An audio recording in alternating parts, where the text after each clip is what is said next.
Kirby Squeak Squad is possibly the most underrated game in the mainline Kirby series. Featuring the titular ragtag band of misfit mice and a unique inventory system, it's actually a super streamlined experience with a lot more depth than it looks like it would have at first. As such, when the greatest Kirby challenger on the platform, Sample, took just 17 seconds to talk about the game, I was understandably upset. For one, as far as I could tell, he only did an 80% run, getting to North Nebula and destroying it while ignoring most of the level design in his way. For two, the ability he demonstrated to fly through the game was high jump, and I shouldn't have to tell you why that didn't quite fly with me. As such, today I'm going to walk you through how to get to as many treasures as possible in Kirby Squeak Squad while jumping as little as possible. First, of course, let's establish what counts as a jump in my book. If I press the A button to make Kirby jump, if I hold up on the D-pad to make him pop up, if I press up in the air with the Cupid ability to start flying, or if I press the B button to make high jump Kirby do a high jump. Anything else should be okay. The little hop Kirby does to get out of water, since Death Stone is up. Flying upward with the UFO or Ghost Kirby, since unlike Cupid, these abilities don't make a state change when you press up, they just go up. Or pressing up and B together to use a move like Final Cutter or Rising Break. Or pressing up to enter a door. Or pressing up to basically have Kirby pull himself up the top of a ladder. With that in mind, let's do anything but jump into the first level, where we are immediately met with the problem. Unlike in something like Forgotten Land, I don't have any option for Kirby on his own to get anywhere meaningful without jumping, so I just have to suck it up and fly through this first room with one singular up press. In the second room, on the other hand, we're in luck. This hothead here lets me pick up Fire, an ability I generously describe as good enough for this challenge. It can't do a lot, but what it can do is perfect for getting the one really started. Dash attack, Burn, rushes Kirby forward, ignoring gravity. I can use this to cross gaps, but more importantly, I can use it to slam Kirby into walls. The repeated head trauma to the Fink guy, he can scale any wall without an overhang or a hazard covering it, which is plenty to clear this first level. It's a brief snag where Kirby falls into water, a situation which removes the attacks from most abilities, but a well-timed burn or two right when he services freeze him. One thing I love about Burn that makes it harder to use than it looks, though, when you slam into a block, not a screen boundary, with it, you gain only a single block of height, and getting that next block of height is frame perfect. As such, I got him to not rely on Fire for the rest of the run. Several incendiary concussions later, though, I exit 1-1 and enter 1-2. The first thing of note to happen here is that Kirby finds himself suddenly containing a bubble with a sword in it. This is the core gimmick of this game. Kirby's got a 5-slot inventory where he can carry copy ability essences, spare food, extra star shots, and most importantly, treasures. I stick with Fire for now, leaving the bubble unpopped. The rest of the level isn't particularly eventful, but the first treasure is up for grabs in the final room, so I'll bonk going up to it. Stage 1-3 is the first really interesting one for the challenge. Fire can't get around on overhangs on walls in most cases, so I've got to switch to something better when I get to this part. Luckily, this exact spot also provides me with the second ability bubble. Obviously, switching to Fire won't do me any good, and Sword, despite having Final Cutter, cannot use it to gain a height in this game, outside of one edge case. So what do? I mix the bubbles. Mixing two bubbles in Kirby's inventory combines them. For food, it levels it up. For mini Kirby's, it makes a 1-up. And for abilities, it returns on a random other ability depending on how much you stir the bubbles while you're mixing them. At maximum strength stirring, you can get a bubble with a question mark in it, and then tapping that gives you another random ability or some other various goodies. Getting Fighter from regular mixing is weirdly rare, and I always thought it was plain impossible, so for the rest of the run, I often RNG manipulate a question mark bubble in my ability mix. So why do I want Fighter so bad anyway? Well, fans of the no-jumping challenge in other Kirby games will remember that Fighter has the Rising Break, a Shoryuken-type move that Kirby can use even in midair. It's still here, and I use it plenty in the run, but it's not even its best option in this game. The Vulcan Jab can be changed into a Rising Kick, which you normally have to follow up with a Power Dunk to cap off the 3-hit combo. But if you hold B during the kick, release it right as it ends, you'll do another Vulcan Jab, even in midair. You can chain this endlessly for infinite flight. For lesser gaps, there's also a Flip Kick move and a Jumping Spin Kick. It's for this versatility that it earns my spot as default ability I use just to clear levels, and if I don't say much about a level, just assume I beat it with a Fighter and had no trouble getting its treasures. This stage, however, has a treasure Fighter can't quite access because it's buried in the ground. To dig it up, I need the Animal ability, which right now is the worst ability that can actually get off the ground at all. So I'll circle back with a spare ability bubble later to grab this, then switch off Animal to get out of the literal pitfall I've dug for myself. The level's other treasures is guarded by the titular Squeak Squad, who will come after me for the rest of the game to try to steal these larger, often more important treasures. If they get one into one of their hideouts, and have the time to bar the door behind them, I'll lose the treasure for the level and have to replay it. Thankfully, I never let this happen.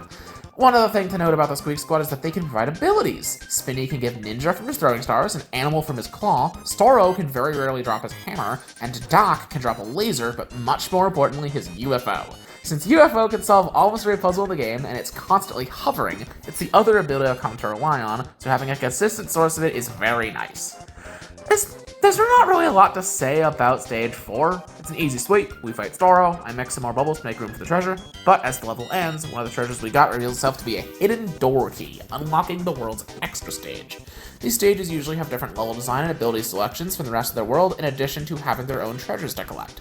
For a casual playthrough through this challenge, 1-Extra might be the most important level in the entire game. Starts out pretty easy and open, with obstacles fire can clear. You can get fire easily from 1-3, and it proceeds to contain literally every ability with some amount of movement control. First, you're given Tornado to plow through with enemies, then you get to try out High Jump in case you don't personally ban it, then you have a section themed around Parasol, which could occasionally be useful, and last but certainly not least, a room with a fighter enemy and Doc to yank UFO from, an absolute goldmine of options that you'll want to keep coming back to. As for Stage 5, it's completely free. You can literally just beat it with no abilities without jumping. Getting this treasure is another question, but not like a difficult one. As for bosses, they won't be a problem with this run whatsoever. Tornado, one of the best boss slayers around, is also a movement ability, so we get to have our cake and eat it too. Here though, King Dedede doesn't even need it to have the cake, because it turns out he never had it to begin with. What he does have, however, is the ability to throw Kirby down a hole. And so we are forced into World 2, the only time in the entire game where we're forced from one level into another without being allowed to visit the world map. It's theoretically possible to get stuck in this level because of this if you get hit and lose your ability and then can't reclaim it in time. Besides that snag, the most noteworthy thing about 2-1 is that it gives you the animal copy scroll, which gives it a move that makes animals significantly more practical to use. 2-2 is another level I just breezed through, easily getting both treasures. 2-3, however, is a level really made to showcase Animal and its new move. The first chest is pretty simple, you just spin it through the spikes, and then the next room, I try some weird stuff before eventually remembering Rising Break and just hit the bomb block in the way of the second chest. Next up, after brutally beating up Gal Gal, I absorb him to get the ability of the Hour Animal. With the scroll, it gains a drill claw move that can travel left, right, or most critically down, and has the same wall recoil type interaction as Burn. However, it does have to be used in the air. That's not that much of a problem though, since Animal can pounce on an enemy, maul it, and then be left in the air and start chaining drill claws. At least it's not a problem until I'm left on the ground with nobody to mutilate. Thankfully, Doc comes back and donates me a UFO to get Kirby to the goal. 2-4 is a lot like 1-5. Most of these worlds have one super short, simple level that has one treasure and a quick platforming challenge. In this one, I obtain Watch for Rolling Rocks and 0 A presses. As for 2-5, I'm going to need UFO anyway, so I'm glad I already have it. First treasure I can fly over, lava jets to sneak my way to. Other abilities like Wheel would have worked here, but UFO did the job. Then the second one is locked behind some hard metal blocks. Ordinarily, you'd smash through these with the ground pound of metal Kirby obtained from this mini-boss, but metal is the one ability that's actively worse than nothing for Kirby's movement, so I basically don't touch it in this challenge. UFO's fully charged shot can blast through these blocks, alongside a few other heavy-hitting moves, so I just do that and then abduct the chest. As I leave the cave, I'm conveniently given access to Fighter again, so I'll take it and beat up Spinny. This level also had another hidden door key, so we'll be making a pit stop on 2-Extra to get its goodies before fighting Ms. Molly. It's in this secret level of Nature Notch that we'll finally meet our greatest enemy, and also come to know our greatest ally. The beginning of the level isn't anything special, but after fighting Bonkers, the game presents us with a dilemma. We need to pound down a stake to access the level's first treasure, but stakes are the only puzzle element in the game that none of the abilities that provide movement can interact with. So what do? I pop my Bubble. Bubble is an ability entirely exclusive to this game that lets Kirby capture enemies' bubbles and add them to his inventory.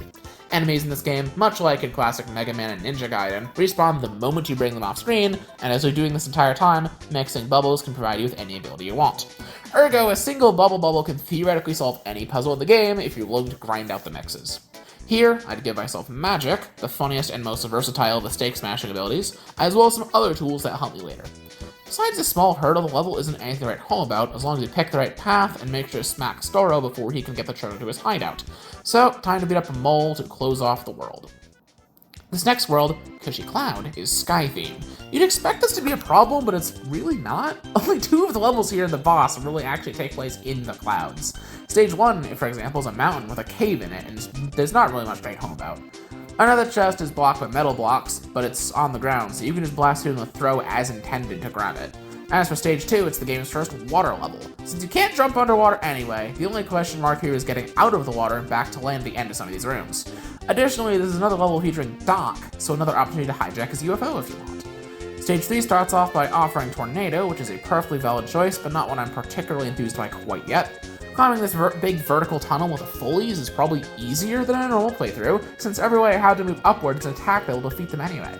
The big chest of the level is behind a door, and you're usually meant to use a ranged ability like Cutter or Bomb to open while staying next to it, but thankfully, with one Photo Force Blast, Fighter is also just fast enough to make it through.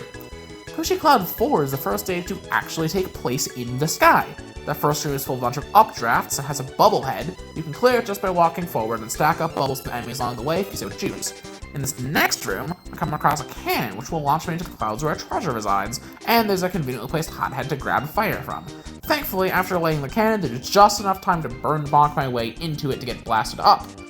And after this, I'll switch to UFO for the rest of the level, use its beam move to access the level's second treasure through the wall, and then bully Spinny a little. This grants access to the secret stage of World 3, which is super unfortunate timing because there's a bunch of ladders here, which are the singular weakness of UFO. Once I encounter my first ladder, there's a heavy knight right beside me, so I trade out UFO for sword. It's not much, but the way Final Cutter ignores blocks means I can just barely grab this chest with it.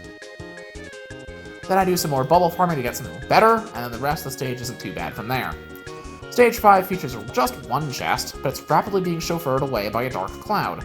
Thankfully, Tornado is the second fastest ability in the game, so I do a little storm chasing to catch up, then ride the cloud to the end myself. It's also the best choice for Mecha Krako even in a casual run, so the fight goes off without a hitch. On to World 4, the Jam Jungle. The first chest before 1 is in a situation a lot like the big chest in 3-3, but this time you need to hit a fire to block while standing on the button to drop the chest down to you. Cutter can do this just fine, and in doing so, also unveils a wonderfully convenient fighter bubble, which I switch back to. For the second treasure, you're meant to use Laser to navigate the upper part of this room, breaking bomb blocks along the way. A Rising Break can sneak me into this section, and I can damage boost down to the chest, but I forgot UFO worked just fine, since it also has a laser move. The big chest is behind a tuft of grass, but I don't actually have to cut it free, it's just hiding. Doc shows up again, but Fighter remains my choice of ability. The most interesting thing that happened in Stage 2 is this final room, where we get to hit Spinny with a fat "See ya!" and the music keeps playing, as if he didn't just fall to his death. Similarly, 4-3 doesn't have a lot to talk about, all of its difficulty comes from knowledge checks in these pick-a-door sections. 4-4, on the other hand, is one of the most complex levels in the game. The first chest isn't too bad. You just go down the right side of the taller room and beat up this golden Waddle Dee. You have to drop UFO here since there's another ladder, though. The other two treasures are both locked upon walls made of lead, and lead can only be melted by fire attacks, unlike cloud tiles, which can also be evaporated by UFO's lasers. The other issue is that to get up to the big chest, I have to climb up a big open space with an overhang, the one thing fire can't do, so I've got to switch away from it and back. With this in mind, I do some bubble farming, then proceed to get lost anyway. Thankfully, this is one of the few levels where you can backtrack, so I do another loop to actually get both treasures. Stage 5 lets me do something I haven't gotten to do yet, use the Ninja ability. It's a downward race against a falling chest, and Ninja has a fast dive kick to keep me ahead of it. Then I swap the Tornado for the boss, as one might expect, and crush it in record time before heading to the secret stage. Like the old tower in Superstar, you could technically just skip this level entirely and just walk to the ending, but like the old tower, we've gotta get the goodies inside first. Nothing is especially difficult about it, but it's a nice, fun level after the mess that was 4-4. With that cleaned up, it's time to ritually sacrifice ourselves to the Volcano. This first level is pretty plain and simple. Once you climb the literal mountain at the start, Fighter makes the second chest nice and easy, being able to solve it the same way Cupid would by hitting the bomb block with a projectile. The exact same thing happens in 5-2 for its first treasure, and then its third prevents us the same situation again, but this time it's too low to hit. Fighter's ability scroll would make its Hadokens larger, which would solve this situation, I think, but for now, I swap the beam to bring the chest down, then collect Animal from Spinny to pounce over these lava pools. But now we're met with a bit of an issue. Volcano Stage 3. This is a mini-boss rush, with absolutely no regular enemies outside of the first room, where you're meant to use the mini-boss's abilities to get the treasures in the rooms in between. As such, I head back to Yadogaine's level to collect some bubbles that will accomplish the same goals. Then once I'm fully prepared, I enter 5-3. After defeating Bonkers, the game expects me to pound a stake down, for which I of course use magic and its giant bouncing clown head attack. The clown head then also defeats Gao pretty handily, giving me Animal to get the second chest, after which I swap to UFO. This serves a dual purpose, both getting me up to the next door, and then letting me blast my way into the big chest hidey hole. Then I just beat up Storo and I'm free to go. UFO is a clean sweep for 5-4 with absolutely nothing interesting happening. I do switch to Fighter at the end and collect the mixed bubbles, that's something at least. 5 Extra, on the other hand, is formatted like something of an escape room. You've got to collect the resources available, ice, hammer, metal, and then use them in the right order to leave with everything. Or you can do what I did. Damage boost through the entire ice room both ways with Fighter to get one chest, switch to Hammer to navigate the stump maze to get the second, then switch back to Fighter as soon as I can, so I can get back to the hub room to make it to the hideout in time to beat out Spinny for the final one. The boss of this world is one of the two you can defeat without attacking, which I've always found fascinating. If you get crashed into the lava pool, it will take a little bit of damage. Casually, I'd always use Tornado here, using its scroll effect to turn it fiery on the lava and get bonus damage, but I'm having too much fun with Fighter to switch off, and I finished off with a Power Dunk at the end of the run's pivotal combo. Ever heard of polar opposites? After the fire world, here we are in the ice world, and I get to show off something extremely fun. Dive kick slide cancels. If you hold B as you land from a dive kick, either fighters or ninjas, but ninja needs its scroll, on snow or ice, you'll slide super far with a lot of speed. I use this to let me get the first test in 6-1 without lowering the button, since that would require animal or a heated ability like fire or UFO. The second and third chests aren't anything special, but I do keep doing dive kick slide cancels every chance I get because it looks cool. Actually, here's the unedited run of 6-2 to really show off what this technique can do in one of my favorite levels.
Stage 3 takes place inside the cool ice castle. It's also the final stake of the game, so I go grab a magic bubble before I enter, use it to get the first chest, then switch to Tornado to play the rest of the level out. You even get escorted to the exit by the clouds at the end. Now you might be thinking, hey, you have a spare bubble, you could have farmed up magic and started preparing it. Unfortunately, there's no good way to respawn the Sparky by the stake, so I actually can't for once. Tornado is also a very good option for 6-4. It'll pick up the snow off the ground to do ice damage to everything in its way. The second chest does require me to switch to Cutter to slice a rope, but down the hole early in the level there was a UFO level, so I switched to that to smash up the stage and unlock the secret level.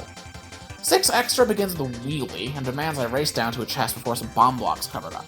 The wheel, much like fire and animal, can bonk walls to gain height, but it sucks and I hate it, so I instead bubble the wheel, slide kick the Heavy Knight to get up on the ledge, and then swap to wheel for my bubble and do the race. Wheel is then good enough to clear most of the next room by driving across the water surface, but I do have to switch to Fighter to get past the overhang.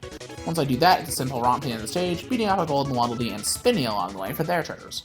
Next level is a pure boss rush against the Squeak Squad where there's no need to gain height at all. I decide to swap the ninja and use its flame technique to roast all 3 of them, then once again steal Doc's UFO on my way out.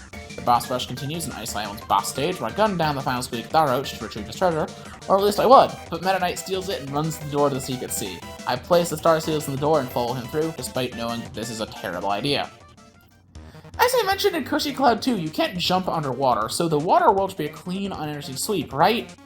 Well, for 7-1 you'd be right at least. Doc's UFO pilots just as well in the sea as in the sky, so we get all 3 treasures in 7-1 with no problems. Speaking of Cushy Cloud, Secret Sea Stage 2 takes place in the sky for some reason? I feel like 3-2 and 7-2 could conceivably switch. The game hands me a metal bubble on the way to the cloudscape, and unbelievably, I actually use it. It lets me ignore the wind for long enough to get this chest and this tiny divot in the clouds. I then switch immediately back to something better to clear the room. Now, I could go on an entire rant about metal and why it's really weird that it's in this game, but that's probably better for its own video. Anyway, I next tapped with the fire and sword bubbles in this nook up here. Fun fact, if you mix these 2 to get fire sword, and then do final cutter in this room, you'll instantly die. I just take fire, blaze a trail through the cloud cover, reach the second chest, then run up on Doc to steal his goodies before he can. So fun fact about 7-3, this level is all about falling back to the sea from the sky. As such, you can actually clear it without jumping without any ability at all. So I do grab fire again just to grab the first chest in this room covered by clouds, and then I pick up a sword to break the second one free on the way down. This final segment, I just swim down and nab the chest before it falls into the abyss or Spinny's graft. No frills. This then puts Kirby in another primarily underwater level of 7-4. The first chest isn't anything different than a casual run, but the second lets me apply a technique I last used in 5 extra. Normally, taking damage always causes you to drop your ability, and if the drop star hits a hazard, it will explode. Since abilityless Kirby's can only be like 5 levels in the game, this is bad. Thankfully, you can crouch cancel the damage to avoid the drop. It even makes a different damage sound. Here I use this to boost these spikes to get the second chest without reaching through to the other side. As for the third one, there's no boss Squeak in this level, just a bunch of the little guys. That's neat at least. This gives access to the secret stage of the secret sea. It's doubly secret. It also doesn't feature anything out of the ordinary. Much like 4-3, it's literally just a knowledge check where you have to pick the right doors to get the treasures. Okay, it's time to talk about the worst stage in the game, Secret Sea Stage 5. It's a mad dash with wheel to reach a treasure that's escaping at terminal velocity, and no other ability in the game can catch up. This is the singular treasure in the game that you, as far as I'm aware, cannot get without jumping at least once. Remember 3-5 with a storm cloud and 6 extras for a treasure? This is the granddaddy of them all. My best run is as follows. You grab the wheelie, you bonk into the ledge to get up, and then you start rolling. You bonk into this ledge here, then you spam B to start the next roll on the perfect frame to just barely get up onto the next ledge. Bonk into this Gab's little ledge, then wheel up again to get up it, then somehow I got the perfect alignment to just roll right over the next gap. Then, unfortunately, this is where the run technically ends. I've got to jump over this big gap, and then I need to do one more jump to have just enough downward momentum to slip through the door at the very last frame before it closes. I tried a bunch of stuff. I tried hot swapping between a bunch of abilities with pass. 2 jumps is the best I could do here. Casually, I'd do 4 though. 1 for the ledge and then the 2 small gaps in the big gap, so I did improve my personal best at least. With that car crash of a level out of the way, I decided to run over Meta Knight and then pilot the Halberd into space to take on the gameable galaxy in pursuit of Dark Nebula. Despite literally still being inside the Halberd he just threw out of the sea though, Kirby's allowed to leave and go prepare on other levels before starting 8-1. I do so, going to 7-extra to switch off wheel for fighter, and then grabbing a bubble for sword in 1-2. After a clean romp through the first segment of the level, I'm dropped into a cannon and told to pick a door for the 3rd time. The top and bottom left rooms in that order have treasures, so I go up first. In this dark room, there's one last set of lead blocks in the way of getting the chest, but there's nothing stopping me from just clipping into the box with sword to snatch it, especially since fire couldn't get up there. Then the bottom left path leads to another wheel escape segment, much like the one at the end of Revenge of Meta Knight. Thankfully, the ground doesn't start collapsing here until Kirby plants his feet on it, so a couple bonks later I'm chasing down Spinny outside the ship. My inventory is full though, and the chest flew out of reach when I hit Spinny, so I quickly mix up a tornado to grab it and finish the level. Would you believe there's genuinely nothing interesting that happens in 8-2? I do finally get to use the scroll for magic from 7-4 though, which lets you trade it in for one of several powerful effects, one of which is any other ability in the game. Of course, I swapped to fighter, what do you take me for? If magic got this move earlier, it would have been incredibly useful for the levels with stakes, especially 5-3 and 5 extra. With that glossed over, it's time for the final regular stage of the game, Gameable Galaxy Stage 3. The first treasure is under a giant clump of space dirt, giving Animal one last run for its money as I dig down. Then a chain of drill claws gets me to the ladder, I climb up, and it's on to the next room. A series of pounces and drill claws is actually good enough that I don't need to switch away from Animal yet, making for a shockingly fluid experience. In the room after that, though, we're introduced to the non-dock source of UFO, and I of course take it and blast open this hidden room with a second chest. That's a final spacefaring showdown with Doc for the game's last physical treasure, and I sneak into his moon base to see some abilities while I'm at it. As for the final boss, I like to bring in magic, and the giant bouncing clown head of Doom makes quick work of him. But what's this? He relinquishes his 3-star cane and tells me to go beat Dark Nebula instead? I don't want it though. It doesn't have any way to gain height, so I switch to fighter the literal moment the game lets me, to do one last platforming section, and then I clown on the so-called ruler of the underworld with no ability at all. The only interesting thing that happens is that it uses its ice beam attack 5 times in a row to waste my time. Anyway, with the supposedly archetypal Kirby plot said and done, how did I do? Well, I had to float once in 1-1, and jump twice in 7-5. Besides that, 119 out of 120 treasures obtainable without any additional jumps compared to just beating the game normally is still really good. The way the inventory system and puzzles meshed together felt really awesome, especially when levels randomly felt designed for specific abilities to clear them with no issue. What do you think, though? Could we do better? Is there a way to get that 1 in 7.5 with just 1 or even 0 jumps? Let me know in the comments, and have a blessed day.